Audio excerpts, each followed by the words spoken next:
একটা খবর দিতে চাই দাদা, যেটা মির্জা আব্বাসের যে আস্থাশীল যেই আপনার বাংলাদেশের যে মিডিয়া যাদের জবাবদিহিতে আছে, তাদের তো অনেক নিউজ এখন পর্যন্ত দেয় না। তো জাস্ট দর্শকদেরকে বলি, একটু পরে আমি আমার ফেসবুকে বিস্তারিত দিব। গতকাল 5 জন সেনা কর্মকর্তাকে মানে সেনা হেফাজতে নেওয়া হয়েছে, অ্যারেস্ট করা হয়েছে। যে যাদের কথা আমরা বারবার বলছিলাম, তার মধ্যে আছেন ব্রিগেডিয়ার ইমরান হামিদ, তৎকালীন 46 ব্রিগেডিয়ার কমান্ডার, আছেন মানে তৎকালীন মানে হচ্ছে জুলাই আগস্ট ওই সময়টায়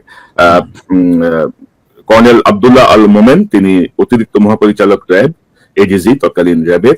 লেফটেন্যান্ট কর্নেল মোহাম্মদ রেদওয়ানুল ইসলাম, বিজিবির সিও, যিনি গুলি করেছেন, প্রকাশ গুলি করছে সেই সিও।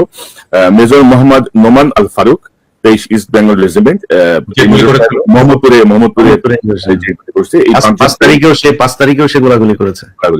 এই 5 জনকে আসলে আপনার সেনা হেফাজতে নেওয়া হয়েছে।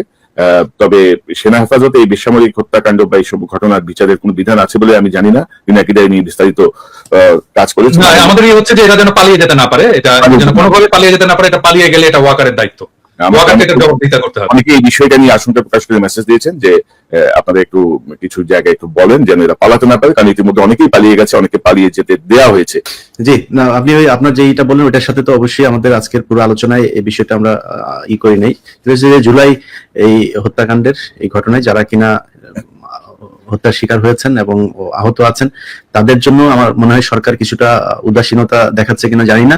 সে পরিবারগুলোকে সর্বোচ্চই দেওয়া হোক, কারণ তাদের কারণেই আজকে আমরা এই যে নতুন করে কথা বলতে পারছি এবং নতুন করে আমরা নির্বাচনের স্বপ্ন দেখছি, তাদের কারণেই। তো তাদের প্রতি সম্মান দেখানো উচিত। আর সবশেষে আপনি যে বিষয়টা বলেছেন যে ওয়াকারের ব্যাপারে, আমরা যে বিষয়টা মাঝখানে ঘটেছিল যে বিএনপি আমাদেরকে যেভাবে করছে, সেনাবাহিনীর ভেতরেও মনে হচ্ছে একটা পক্ষ আমাদেরকে দেশদ্রোহী বানানোর একটা পায়তারা করছেন।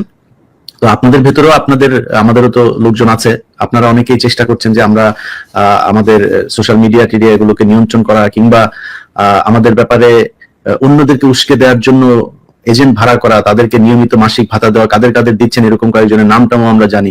তো আমরা আসলে আমি আমার ব্যক্তিগতভাবে যদি আমার কাছে জিজ্ঞেস করেন, আমি চাই ওয়াকার থাকুক। ওয়াকার সেনাপ্রধান হিসাবে ওনার চাইতে আসলে সবকটা কিন্তু হাসিনা দিয়ে গিয়েছেন এই জায়গায়। এই জেনারেল যা আছেন, আপনি ওয়াকারের পরে যার কাছে যাবেন সে যে কি হবে সেটাও তো জানি না। সো আমরা চাই, যেহেতু 5 তারিখের একটা কি বলবো যে এটার জন্য ক্রেডিট দিতে হয়, সেটা তিনি ইচ্ছাই দেখ আর অনিচ্ছাই দেখ, সে বিতর্কেই যেতে চাই না।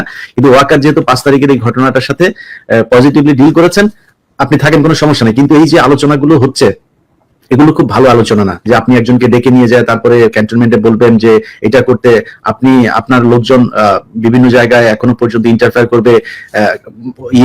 আওয়ামী লীগের যেসব সাজানো নাটক, জঙ্গি নাটক, এইসব মামলায় যারা আটক, তাদেরকে বের হতে গেলে সেনাবাহিনীর পরিচয় দিয়ে তারপরে হুমকি দিবে, জাজদেরকে হুমকি দিবে, কারা কর্তৃপক্ষকে হুমকি দিবে। এই জায়গাগুলো থেকে সেনাবাহিনীকে বেরিয়ে আসতে হবে। আমরা আপনাকেও সম্মান করতে চাই, আপনি সম্মান রাখেন, তবে থাকেন আমরা সম্মান করবো। কিন্তু অসম্মানের জায়গায় রাখলে আপনি সেনাপ্রধান না কে, ওইটা নিয়ে আসলে আমাদের এত বেশি পাত্তা দেওয়ার কিছু নাই। আমরা 5 বছর 10 বছর 15 বছর দেশে যাইনি, দরকার হলে আরো 15 বছর যাবো না। আপনি যদি নাকি জনগণের বিরুদ্ধে দাঁড়ান, আমরা আপনার বিরুদ্ধে দাঁড়াবো। মানে ইনক্লুসিভ নির্বাচনের কথা বলা যাবে না। আমরা সেনাপ্রধানের কাছ থেকে ইনক্লুসিভ নির্বাচনের কথা শুনতে চাই। আপনার কাছ থেকে কোনো পলিটিক্যাল বক্তব্য শুনতে চাই না। ক্যান্টনমেন্ট থেকে রাজনীতির বাইরে বের হইতে হবে এবং রাজনৈতিক দলের নেতাদেরকে নিয়ে যে ঘুটু করা, কথা বলা, এটাও চাই না। আপনার কাজ না, আপনার দেশ রক্ষার কাজ, সেটা করে।